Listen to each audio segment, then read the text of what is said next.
Hello mga Lods, kamusta kayo dyan? Kapi-kapi tayo pag may time. Ito po, tuturuan ko kayo gumawa ng ba to, ng ashtray, improvised ashtray. Okay? So, kapi-kapi muna. Kumusta yung mga eyebags natin dyan?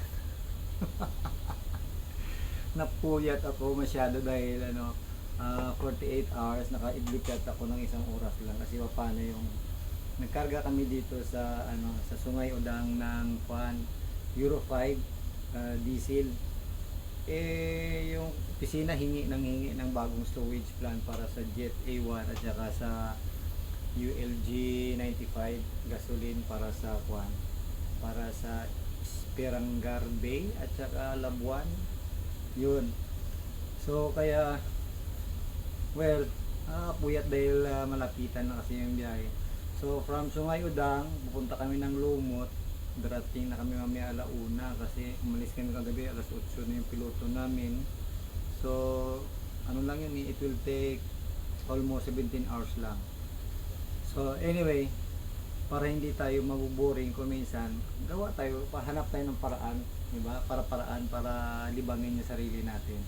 Kaya out of this one, empty can, nagawa tayo ng ashtray. Okay? So, you watch and learn. Anyway, habang ginagawa natin yan, kape-kape, kaping dulang at kakain ako na nun. Ayaw man nila nito, ako na lang kumukuha doon. Yung ano ba to? Parang gutukula. Yan. Okay. Mag-start na tayo gumawa. Wait lang. So, kailangan natin ng empty can, tin can, yung mga nipis lang, yung mga sa Coca-Cola na Pepsi, ganyan. So, tapos kailangan natin siyempre ng paper cutter. Mag-ingat lang po sa paggamit kasi matalas. Kung minsan pag nadulas, sugat.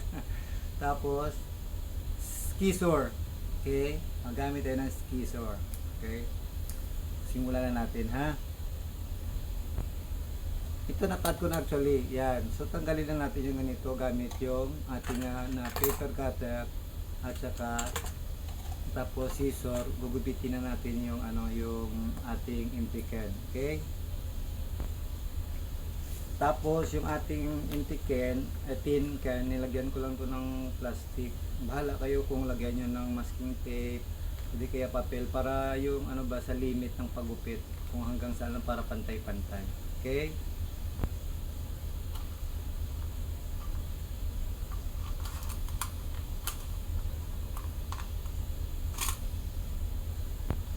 Yan na po siya, tapos gaganyanin na po natin.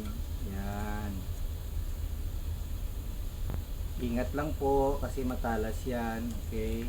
So by the way, hindi ibig sabihin na binanggit ko gumawa tayo ng improvised na ashtray. Pinopromote ko yung smoking. Tandaan niyo na ang smoking nakakapagpabata yan. Alam niyo yan, di ba? Nakakapagpabata siya dahil hindi ka na tatanda, mamatay ka ng maaga. So anyway, pwede rin naman itong gamitin na lagayan ng mga maliliit na bagay. So ang talaga nito na kinakailangan, i-recycle natin yung mga ibang bagay na pwede pang gamitin. Kaya mapakinabangan pa. We have to save the earth. Bakit kinakailangan natin pumunta doon sa Mars, ang layo-layo, ang hirap-hirap doon dito sa buhay natin dito sa earth. Okay? Magwi-waving na tayo yung tinuturo sa atin sa nung elementary at high school. Okay, wait. So, to start with, gaganunin mo lang. Yan, itutupi. Ganyan po. Yan, tapos, yan. Pisilin mo lang yan para alam mo naman yan, lata yan. Tin.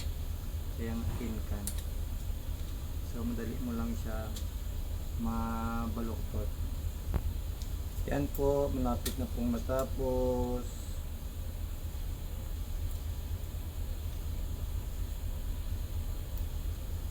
Yan yung katapusan niya po. So pwede mo siyang lagay mo sa office, di ba? Lagayan mo ng mga paper pin o kahit na pwede mo ring gawing sombrero. Ganyan. Di ba? O sige, yun lang mga loads, okay? So we have to recycle and save the Mother Earth. Bye!